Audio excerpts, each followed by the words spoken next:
Jaya Radha Madhava Kunja Bihari Govinda Vallabha Girdhari Jaya Gopijana Vallabha Girdhari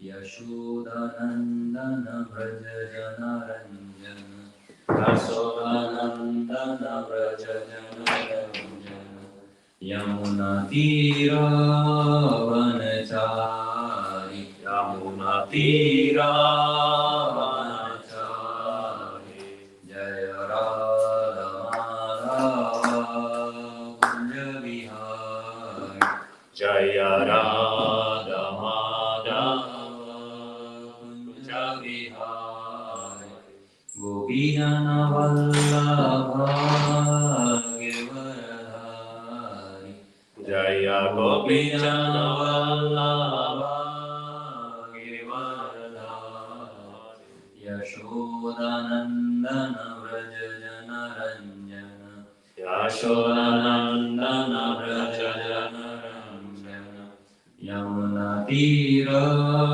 Vanachari Yamuna Tira Vanachari Jaya Radha Madhava Kunja Vihari Jaya Radha Madhava Kunja Vihari Jaya Gopijana Vallabha Girdhari Jaya Gopijana Vallabha Girdhari Yashodanandana Vraja Janaranjana Yashodanandana Vraja Janaranjana Yamuna Tira Vanachari Yamuna Tira Vanachari Hare Krishna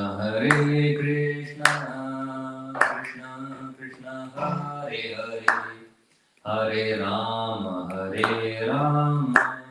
Rama Rama Hare Hare Hare Krishna Krishna Krishna Krishna Hare Hare Hare Rama Rama Rama Hare Hare Hare Krishna Krishna Krishna Hare Hare Hare Rama Rama Rama Hare Hare Hare Krishna Krishna Krishna Hare Hare Hare Rama Rama Rama Hare Hare Hare Krishna Krishna Krishna Hare Hare Hare Rama Rama Rama Hare Hare Hare Krishna Krishna Krishna Hare Hare Hare Rama Rama Rama Hare Hare Om Namo Bhagavate Vasudevaya Om Namo Bhagavate Vasudevaya Om Namo Bhagavate Vasudevaya Om Namo Bhagavate Vasudevaya Om Namo Bhagavate Vasudevaya Om Namo Bhagavate Vasudevaya Chaitan Charitamrita Adi Lila, 3rd chapter, 35th verse. Tamra Yugatar Jani Garg Mahashaya Krishnera Nam Karane Karyeche Nirnaya. Knowing him, Lord Chaitanya, to be the incarnation for Kali Yuga, Garg Muni, during the naming ceremony of Krishna, predicted his appearance. Asana Varnas Trayo Hai Asya Grihanto no yugam tanu, Shuklo raktas pita, Idanim Krishnatam Gata. This boy, Krishna, has three other colors, white, red, and yellow. As he appears in different ages, now he has appeared in a transcendental blackish color. This is from Srimad Bhagavatam, 10th canto, 8th chapter, 13th verse. Shukla Rakta Pita Varna Eitin Dyuti Satya Treta Kale Dharena Shripati. White, red, and yellow, these are the three bodily lustures that the Lord, the husband of the goddess of fortune, assumes in the age of Satya, Treta, and Kali respectively. Idanim Dwapare Tinho Haila Krishnavard A Savar Shastragram Puranir Maram. Now in the Dwapar Yuga, the Lord has descended in a blackish hue. This is the essence of the statements in the Puranas and other Vedic literatures with reference to the context. Dwapare Bhagwan Shyama Pitavasa Nija Yudha Sri Vatsabhir Mukshayascha Lakshanaya Upaglakshita. In the Dwapar Yuga, the personality of Godhead appears in a blackish hue. He is dressed in yellow, he holds his own weapons, and he is decorated with Kaustubh jewel and the marks of Shivats. This is how his symptoms are described. This is verse from Srimad Bhagavatam, 11th canto, 5th chapter, 27th verse, spoken by Saint Karbhajan, one of the 9 royal mystics who explained to King Nimi the different features of the Lord in different ages. And the 40th verse, the final verse, Kali Yuge Yug Dharma, Namer Prachar, Tathi Lagi Pitavarn, Chaitanya Avatar. Kali Yuge Yug Dharma, Kali Yuge Yug Dharma, Namer Prachar, Namena Prachara, Tathi Lagi Pitavarna, Tathi Lagi Pitavarna, Chaitanya Avatar. Chaitanya Avatara, Kali Yuge Yug Dharma, Kali Yuge Yug Dharma, Namena Prachara, Namna Prachara, Tathi Lagi Pitavarna, Tathi Lagi Pitavarna, Chaitanya Avatar. Chaitanya Avatara.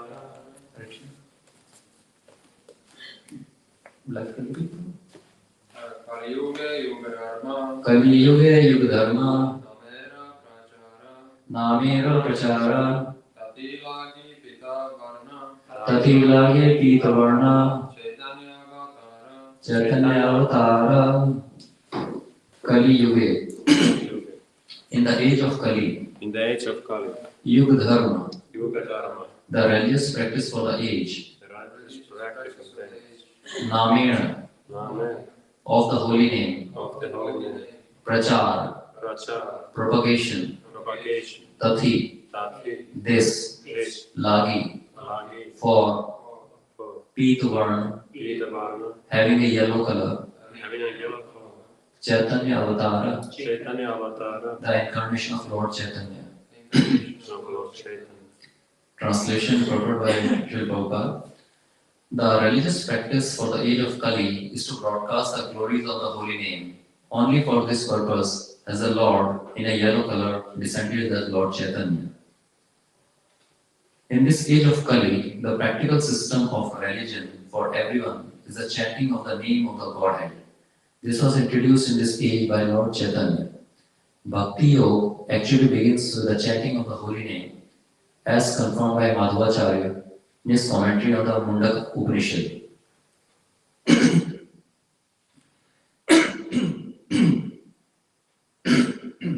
Sorry.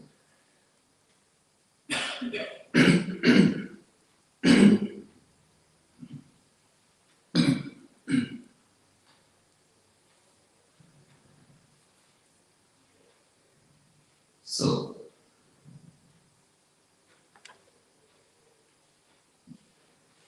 he quotes this verse from Narayan Samhita, another Vedic literature. Dwapariyer Janer Vishnu Pancharatris Tu Kevala Kalau Tu Naman Matren Pujyate Bhagwan Hari. In the Dwapar Yuga, people should worship Lord Vishnu only by the regulative principles of the Narada Pancharatra and the other such authorized books. In the age of Kali, however, people should simply chant the holy name of the Supreme Personality of Godhead. The Hare Krishna mantra is specifically mentioned in many Upanishads, such as Kali Santaran Upanishad, where it is said, Hare Krishna, Krishna Krishna, Hare Hare, Hare Ram, Ram Ram, Hare Hare. Iti Shorshakam Nam Nam, Kali Kalmash Nashanam, Natah Paratyoparaya, Sarva Vedeshu Drishyate. After searching through all the Vedic literature, one cannot find a method of religion more sublime for this age than the chanting of Hare Krishna. Krishna, today we are talking from Chaitanya Charitamrita Adi Lila, verses from 35 to 40. And thank you very much for giving this opportunity and your precious time to serve in my mission to Guru and Gauranga. So, Srila Prabhupada explains that the transcendental vibration established by the chanting of Hare Krishna, Krishna Krishna, Hare Hare, Hare Ram, Ram Ram, Hare Hare, is the sublime method of reviving our Krishna consciousness. As living spiritual souls, we are all originally Krishna conscious entities. But due to our association with matter from the time immemorial, our consciousness is now polluted by the material atmosphere. The material atmosphere in which we are living is called Maya or illusion. Maya means that which is not. And what is this illusion? The illusion is that we are all trying to be lords of material nature, while actually we are under the grip of our stringent laws. When a servant artificially tries to imitate the all-powerful master, this is called illusion. In this polluted concept of life, we are all trying to exploit the resources of material nature, but actually we are becoming more and more entangled in her complexities. Therefore, although we are engaged in a hard struggle to conquer nature, we are ever more dependent on her. This illusory struggle against material nature can be stopped at once by revival of our Krishna consciousness. Krishna consciousness is not an artificial imposition on the mind. This consciousness is the original energy of the living entity. When we hear the transcendental vibration, this consciousness is revived. And this process is recommended for this age by authorities. By practical experience also, one can perceive that by chanting this Mahamantra or the great chanting of the deliverance, one can at once feel a transcendental ecstasy coming through from the spiritual stratum. And when one is actually on the plane of spiritual understanding, surpassing the stages of senses, mind and intelligence, one is situated on the transcendental plane. This chanting of Hare Krishna, Krishna Krishna, Hare Hare, Hare Ram, Ram Ram, Hare Hare, is directly connected from the spiritual platform, and thus this sound vibration surpasses all lower strata of consciousness, namely sensual, mental and intellectual. There is no need, therefore, to understand the language of the mantra, nor is there any need for mental speculation or any intellectual adjustment for chanting this Mahamantra. It springs automatically from the spiritual platform, and as such, anyone can take part in the chanting without any previous qualification and dance in ecstasy. We have seen this practically. Even a child can take part in this chanting, or even a dog can take part in it. Of course, for one who is too entangled in material life, it takes little more time to come to the standard point. But even such a materially engrossed man is raised to the spiritual platform very quickly. When the mantra is chanted by a pure devotee of the Lord in love, it has the greatest efficacy on the hearers. And as such, this chanting should be heard from the lips of a pure devotee of the Lord, so that the immediate effects can be achieved. The word Hara is a form of addressing the energy of the Lord, and the words Krishna and Ram are forms of addressing the Lord Himself. Both Krishna and Ram mean the supreme pleasure. Hara is the supreme pleasure energy of the Lord, changed to Hare in the vocative. The supreme pleasure energy of the Lord helps us to reach the Lord. The material energy called Maya is also one of the multi-energies of the Lord. And we, the living entities, are also the energy, the marginal energy of the Lord.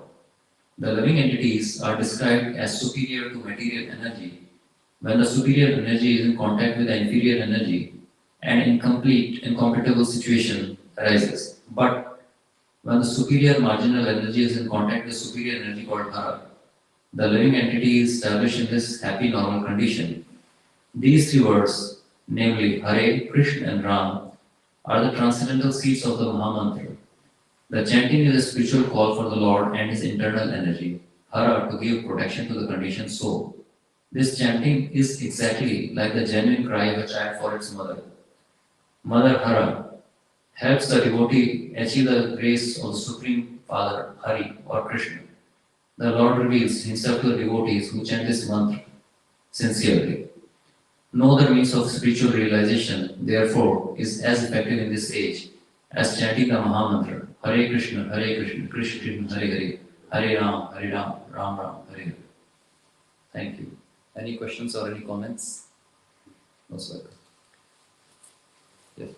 Prabhupada says in the purport that this Hare Krishna mantra is mentioned in many Upanishads. Yes.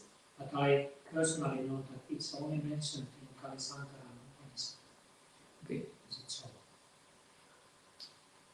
Well, the very fact we are, first of all, let us welcome you back in Finland. It's quite some time I've seen you last time. It's always good to see you.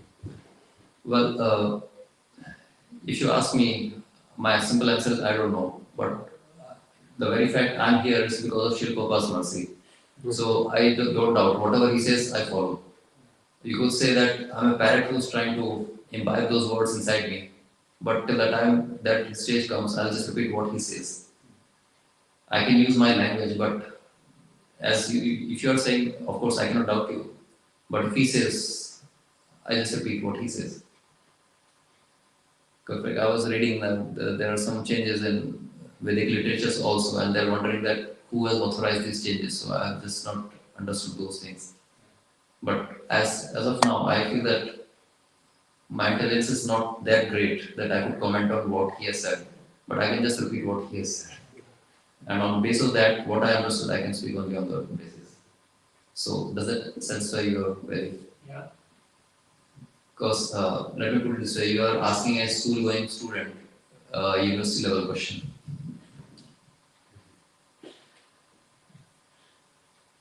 Yes, Prabhu? Who has written Kali Sankarana Upanishad?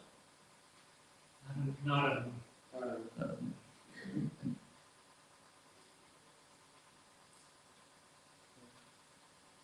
Yes, Prabhu. We were also talking about the Hare Krishna mantra and that I have this understanding that at first we don't have taste, because at first it tastes like a medicine, because we are so many times in this in Maya and like that. But still, to continue the Hare Krishna mantra, we still need to have some kind of a taste, for the mantra. So I was thinking regarding of that, what are some of the practical things that we could do to actually which are like foolproof ways to get taste for chanting Hare Krishna mantra. Prabhu, as I understood, we were also coming across the concept of Maya. Maya is also one of the energies of Krishna. And what I've been told by more advanced devotees is that nothing is ordinary about Krishna. Even his Maya is not ordinary. Even at sannyasi level, when they are just about to achieve perfection of life, they just Maya test them by just giving the feeling, okay, I have understood, I know, and then they fall down. So there is no such thing as perfect condition. Then again we have this Damodar Lila, two-finger logic, like that one finger is our effort to reach Krishna, and then one finger is the mercy of Krishna. So the perfect condition only comes when Krishna has that mercy on us. All we can do is we can put our effort on our one finger distance to reach out to Krishna. And all I can say that physically we can try to make ourselves more and more comfortable. Like when keep ourselves clean, we could just like if I'm just waking up in the morning and my eyes are feeling still very heavy and sleepy, so maybe I could wash my face.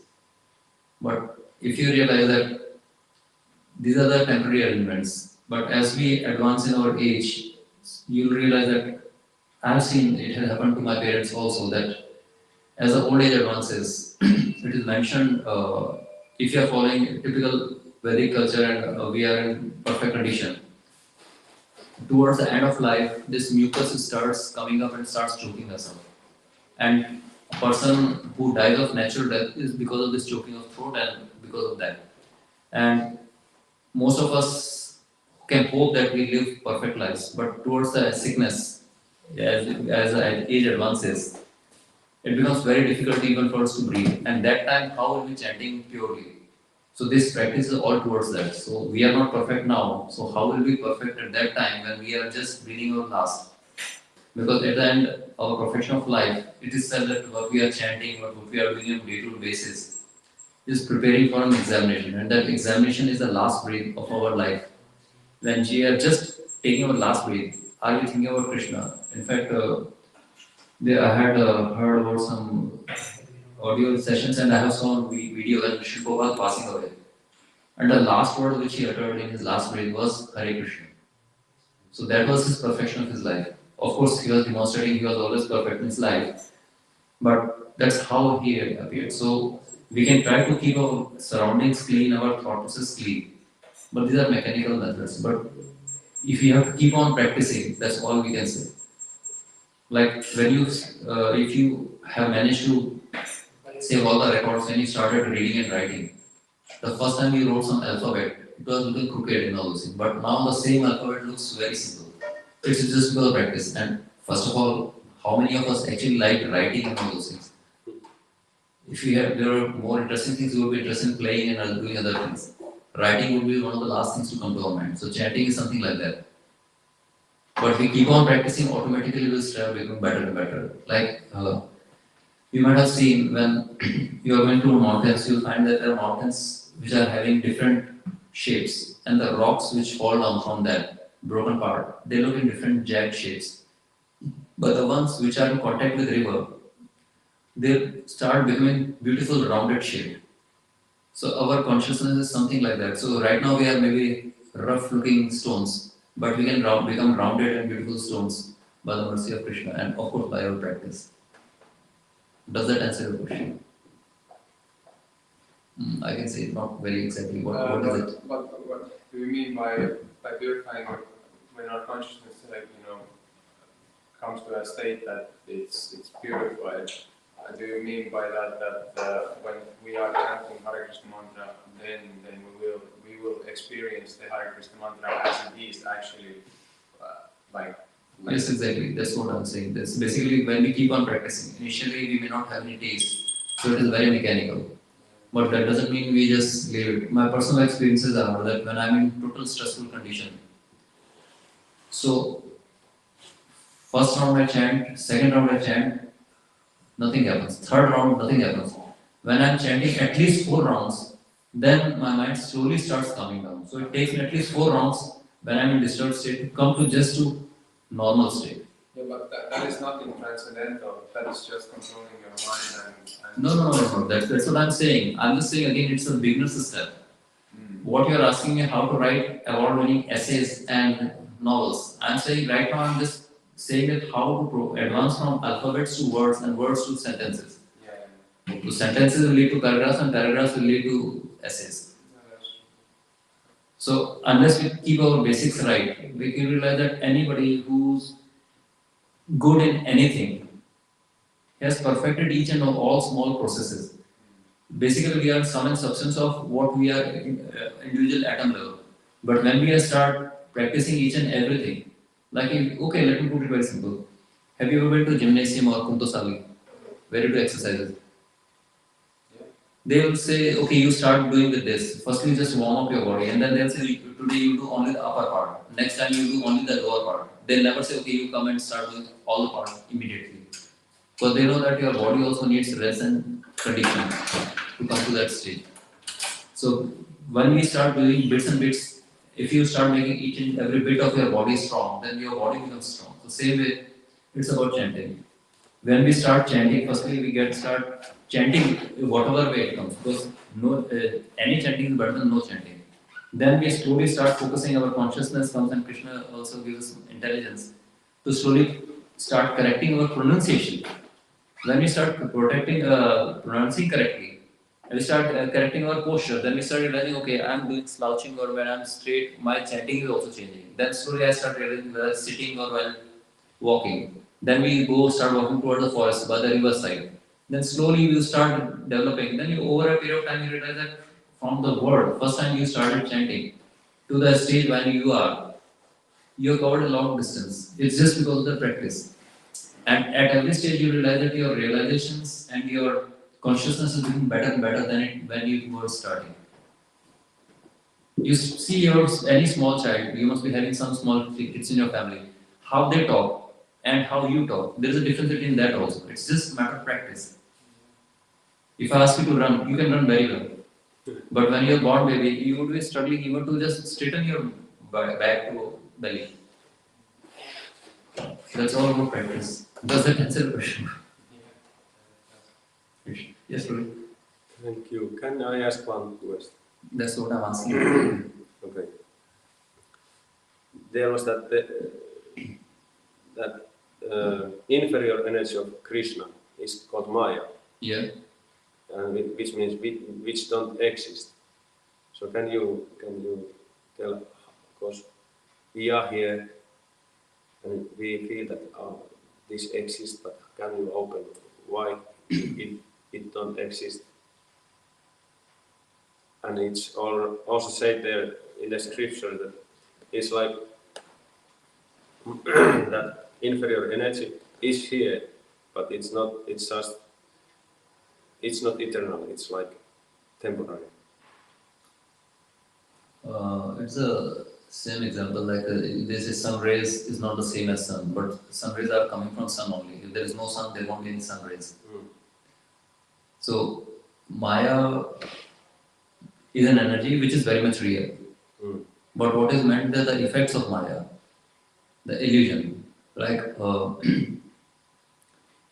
something that when you come across a situation where a surgery is imminent and a patient has to be operated upon, then doctors see what is happening. Like, even if you go to a clinic or hospital, even if you're taking small injection, they put some spirit over there so that your skin becomes numb. And if they realize, okay, no, let's say you go to a dentist and then they say, okay, you have some problem, it requires something, and you'll be just moving, and that will be harmful for you and for the dentist also. So they apply local anesthesia so that that part of the body becomes numb. But if they realize it's a major surgery, maybe heart surgery or brain surgery or something like that, so that time they put you in total anesthesia. So like for few hours, depending on what is the requirement of the body, they give you anesthesia, and that body goes to deep sleep mode. Or you could say you faint or something like that, but you stop feeling any pain or anything like that. So Maya is advanced form of that only. You cannot say that anesthesia does not exist. It exists, but it exists for a purpose. So Krishna's Maya, nothing in this creation of Krishna is without purpose. So you could say that Maya is that sort of anesthesia which Krishna gives you for a particular purpose. Now you say that this is a new purpose. Now it is also said that even memory and forgetfulness comes from Krishna only. All this is the role of Maya. If you actually started realizing all your past lives and then how things happen or what will happen in future, we'll all go mad. Because we don't have that capacity to actually digest what has happened to us or what will happen in future. So that is a constructive role of Maya. But if we are getting blissfully ignorant of what is happening around us and we just start enjoying material senses, then in that context, Maya is that illusory energy which is deluding you away from the reality of life. But that doesn't mean that Maya is a bad thing. because that is Krishna's energy, and Krishna has all these energies, and whatever we think or do, Krishna is master of everything. All the propensities come to us because it exists in Krishna. So we have negative connotations about Maya, but Maya has its own purposes. Because let me put it this way, if you are a teacher, there are students in your class. When you allow them to go to the next grade, when you just see, okay, what they have to learn, have they learned? If they have learned, okay, then they go to next level. So that is that role of Maya is that sort of exam. Krishna is putting through to test us. So to put it very simply, I would say that Maya is that test which Krishna is putting us on to see whether we are advancing to the next level.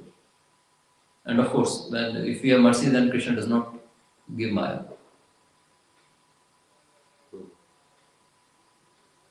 In fact, it is said that even big sages and saints, they say that, oh God, please spare me from the test.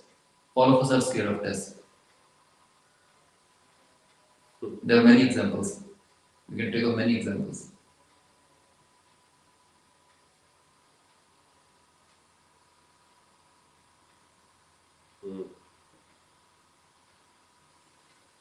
Does it answer your question, bro? So generally, Partially, yeah. that's exactly what I'm saying. That's it. Basically, when we talk about Maya, we always have that impression that Maya is something bad. And no, you don't. That's basically the novice knowledge. You know that there's a just now there was news like marijuana is being legalized. They are processing that it should become legal in Germany. So anybody can possess up to 25 grams legally. Now you say marijuana is a bad thing, but or opioids or opium, they are bad things. But medically they have some properties. So it depends. The same knife, it can be good or bad. Depends on whether it's in the hand of a butcher or in the hand of a surgeon. So how we interpret Maya, from what direction we are looking at, what is our interpretation, that's how it is. So it's how we use that energy. Everything is utilities, yes. How we utilize Krishna's energy in Krishna's service, that's what this Krishna consciousness is all about. If we do good things, we'll get good results. If we do bad things, we'll get bad results. Yes. And we are trying to get out of all the results altogether. When we can think only of Krishna, then whatever we do, good or bad, it doesn't matter because Krishna is taking the reaction. That's why he's saying that offer all your fruits to me. So results Krishna gives. So basically, when we are in Krishna consciousness, then even our bad things become good. And when we are not in Krishna consciousness, we'll live in illusions and we'll just while away our time.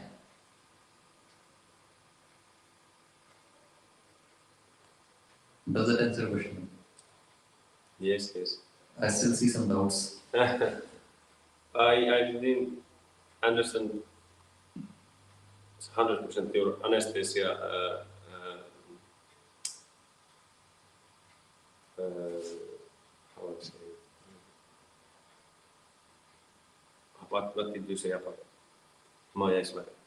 Maya is like anesthesia, that's what I said. Yeah. Right. Yeah. Now the thing is that, we all have this craving that we want to know everything. We want to know everything. Now, if somebody tells you that, okay, like let's take example of Parikshit Maharaj. When he was told, of course, Parikshit Maharaj is not an ordinary person. He had his darshan of Lord Vishnu when Krishna protected him when he was not even born. So he had seen Krishna even before he was born. So we are talking about such a great devotee. And when he was cursed to die within 7 days, what did he do? That I got just 7 days time, how to utilize perfectly. So he perfected his life, and at the same time he was preaching to his mother. Within 7 days, he had told himself, and he had known himself, and he had told his mother also. So he had served his life's purpose for himself and as well as his mother within 7 days. But how many of us will actually feel comfortable if you are told that after 7 days, let's say right now it's 9 o'clock, 7 days at 9 a.m. you'll die? What will you be thinking? So that is the role of Maya. Because frankly speaking, when you know that death is imminent, we start becoming mad. That fear. Why do they say that when you are going in an airplane and suddenly your airplane hits an air pocket and it takes a dive? The chanting which you do at that time is the one of the perfect, because you know that this is the near death moment and you know that you will actually die. And that time when you chant, that chanting is one of the purest. Same logic. Yes. Okay. So Maya is also actually Krishna's mercy. If we are told that this will be happening, Yeah. then you will not even put efforts.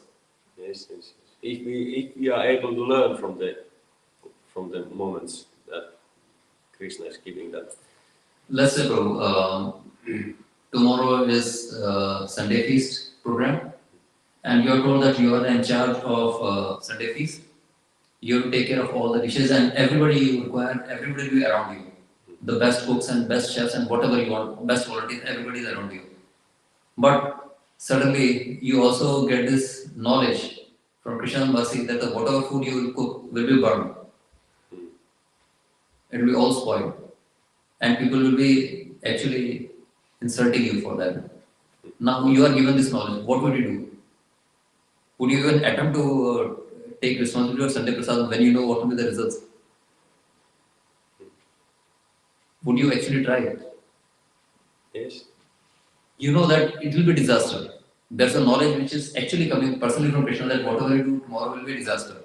Yeah. Would you still take a risk? Would you still be peaceful? Would you still be chanting peacefully? Would you still be having a smile on your face when you know that whatever you do with best results, you'll get bad results only? Would you be comfortable with that knowledge? I think that not, but Exactly. yeah. That's what I'm saying. That is the role of Maya. So Krishna says that you put your effort, and after that Krishna will help you proceed further. That's why they say that even if a devotee is doing his duties imperfectly, still he is advancing. Rather than non-devotee who's doing things perfectly, mundane things perfectly, is not doing anything. So that's why our movement is all about trying and trying to perfect our lives. It's all about trials. And that's why Krishna does not tell us about future. Or why he is hidden our past. We don't know what we were in our past. Chances will be very, very disturbed when we know what we were in past. But we had some good pious activities, that's the reason we are here having Krishna's mercy.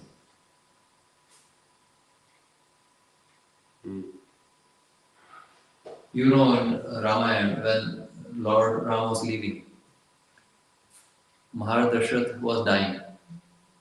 And then he was wondering why did this happen? Because Lord Ram is Maryada Purushottam Ram, Krishna's avatar, and why he has to go. And Dasharatha didn't remember that he was actually cursed by Shravan Kumar's parents, whom he had killed accidentally. So that curse had come to haunt him. And when even he was blessed with Krishna himself as son, still he had to die in sorrow. So we do many things in our past lives. Even what we should become, it is the same thing. Even the Dhritarashtra, he had everything going for him. But he was blind, and then he did not realize that he is being selfish for his own son, and then he is deviating from dharma. So what happened? In his lifetime only, all the sons died, right in front of him. So despite having all the knowledge, having all the blessings on his side, still he could not utilize it. So that's again role of Maya. Yes. Even Karna, he had all the opportunities. Krishna personally came, he joined Krishna's mission, but he also refused. For him, that loyalty to Duryodhana was more important. And people criticize Karna, and people say that okay, Arjuna was such a bad guy to kill Karna, but nobody mentions why Karna had to die. Everybody was given opportunity, but they wasted. And Krishna knew that Arjuna is very compassionate, that's why the Bhagavad Gita took place. Because Arjuna was very compassionate. He was a good devotee. That's the reason he was Krishna's best friend. But he also had Maya. But then after Bhagavad Gita, he realized, okay, what's your wish is my wish, Krishna, and that's how he surrendered. And that's Krishna's wish. Bhagavad Gita is basically instruction to Arjuna, but to all of us, same way. So Maya is not bad in that sense. It's coming from Krishna, it has a particular purpose. But if we utilize it for the wrong purposes, then we get into those situations. Okay. It's about that we must be in knowledge and act accordingly.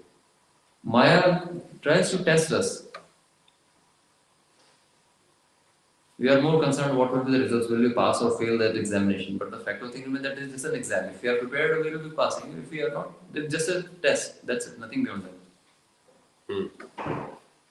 Okay. Thank you. Thank you. Any other question? Comments? Any question?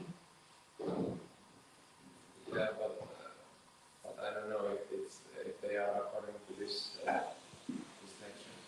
You could ask. No issues. Are we running out of time? Yeah, we can. Okay, so Spend please. 5 minutes. Okay. Well, one question which arose from, I don't know how to put this in the words. I haven't processed it yet completely in my head. But I have a lot of questions in my notepad, so I will pick one of them.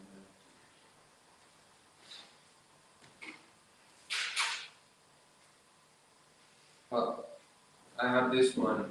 Which is more important for getting realizations and making spiritual advancement? Tapasya or mercy?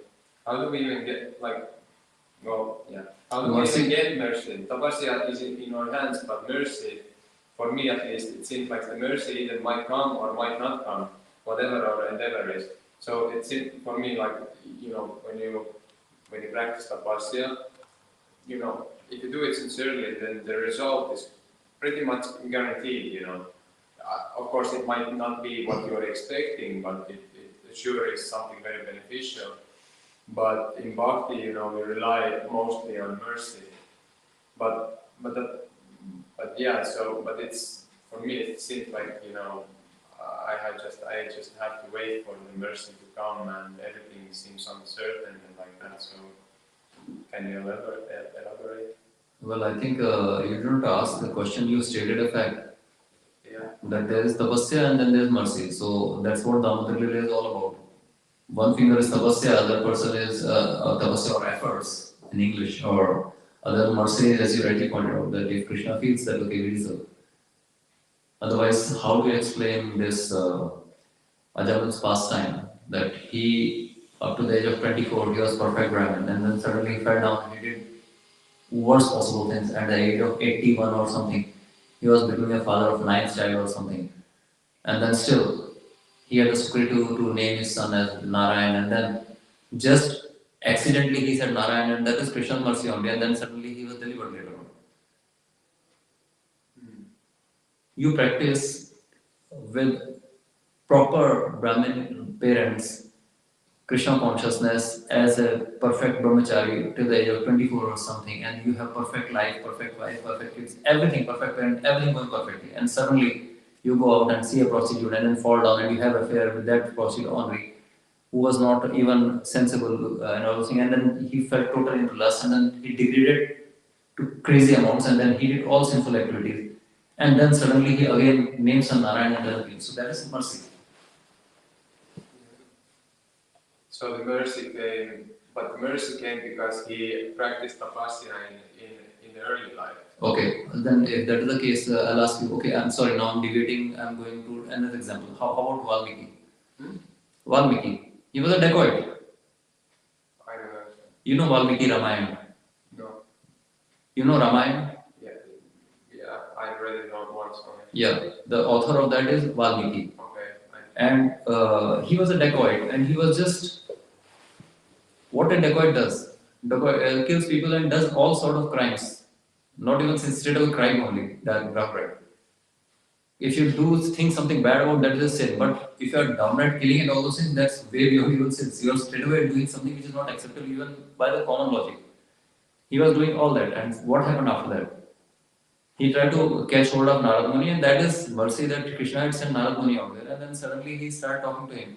And this person does not even say, he said, okay, say Ram. He could not even say. So he said, you can't even say that. He was so simple. He said, okay, say Mara. keep on saying Maram, Maram, Maram. So Maram, Maram became Ram. And then finally he had the mercy, he became sage Valmiki, and then he composed Ramayana. He predicted what will be Ramayana because of Krishna's mercy only, and he became so advanced that when Lord Ram had to ask Sita to go away, so Valmiki was blessed to take care of Mother Sita in his ashram, and he took care of her kids. What could be more mercy than you are serving Krishna in such personal service? That is a straight case of mercy. It was not about effort. Effort was that, okay, when he got knowledge, then he started practicing. So that is another example. But in our hands, we are not as vicious as Valmiki was as a dacoit. But you will realize that most of the examples given to us are generally extreme examples. But our life is simple, so that we see extreme thing. If you do this, you will be killed. Oh, I will be killed. We may not be killed, but we may get hurt. So when we know the extreme example, then we take moderate actions.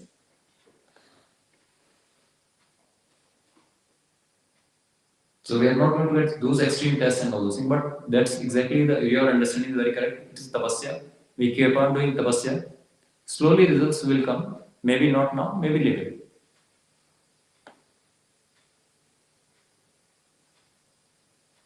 This is not some race or Olympic gold medal, let me put it that way.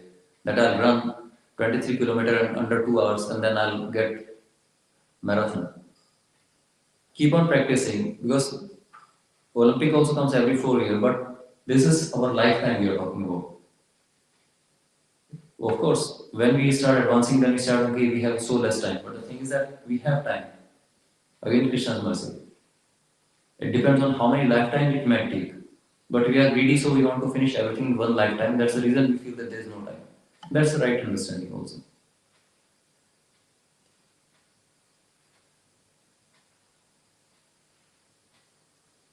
What you are doing is the right thing, to put it very simply.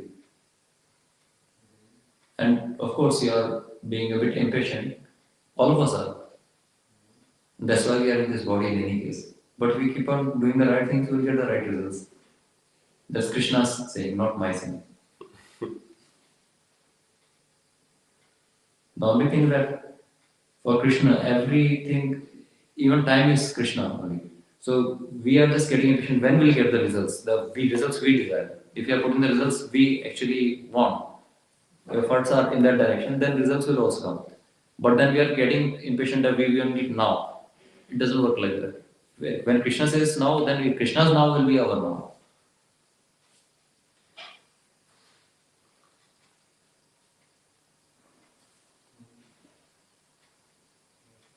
Does that answer your question? It may not satisfy you, but doesn't alter the facts at all. I don't know. I don't understand what Chris means about austerity. I'm sorry? I don't understand what Chris means by saying austerity. In that context, what Chris means by saying austerity.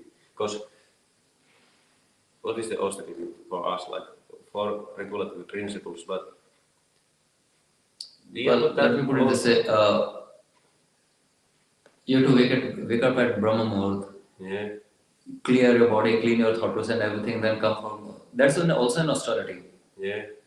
But if you have, okay. Do you remember there's a past time in Shri Prabhupada's case, there's one person who was running away from police in America, and then he managed to come to temple, and then he started staying there. And then finally, when Shri Prabhupada came, and then he mentioned, actually, I came here not to become a devotee, but to hide away from law. But his consciousness started changing. So he said, okay, what do I do? He said, well, why don't you just go and confess to the authorities that what you have done. So they took him to a law court, and then judge asked, what were you doing out there? He said, I wake up around this time, this time. He said, oh, you are getting more serious punishments than for your crime, then would you get in prison. So please be there only.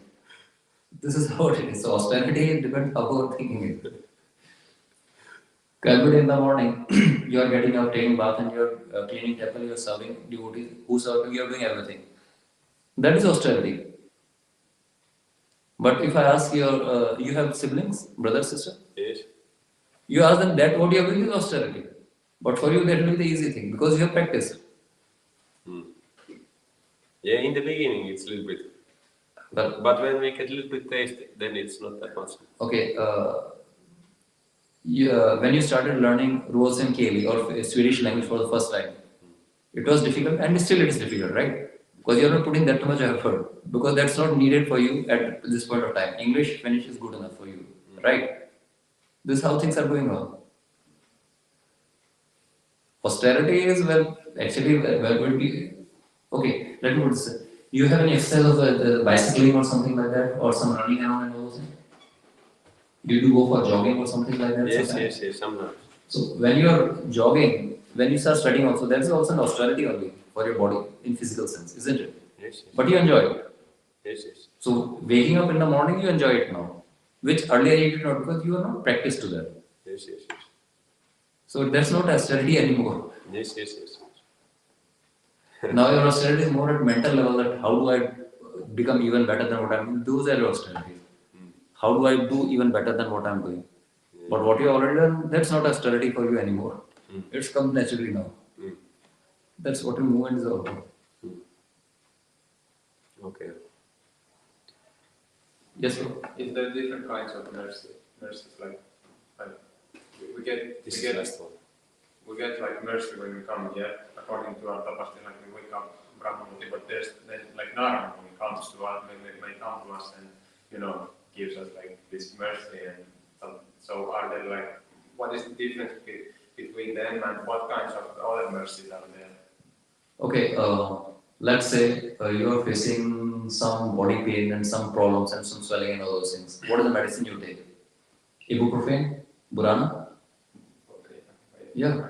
So it starts from 100 milligram, it goes to 500 milligram, it goes up to 1000 milligram. So depending on what is the requirement, you get dosage according to that. So mercy will also come according to that. Like in Valmiki's case, he was downright killing people.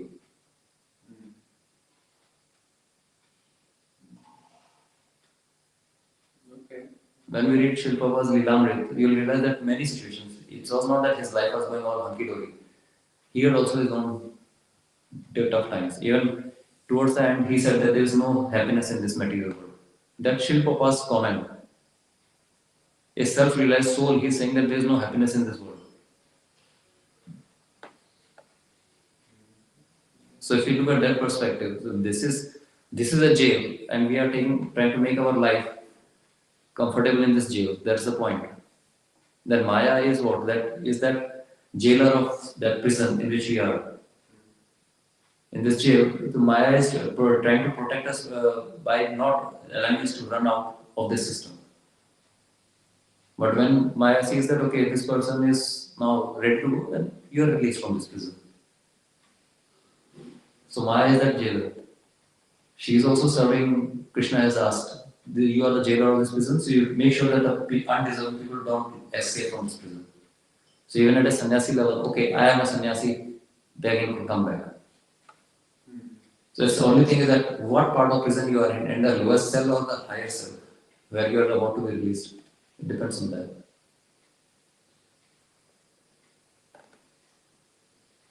Harish, thank you. Hare Krishna. Shri Govinda Prabhu. Cha.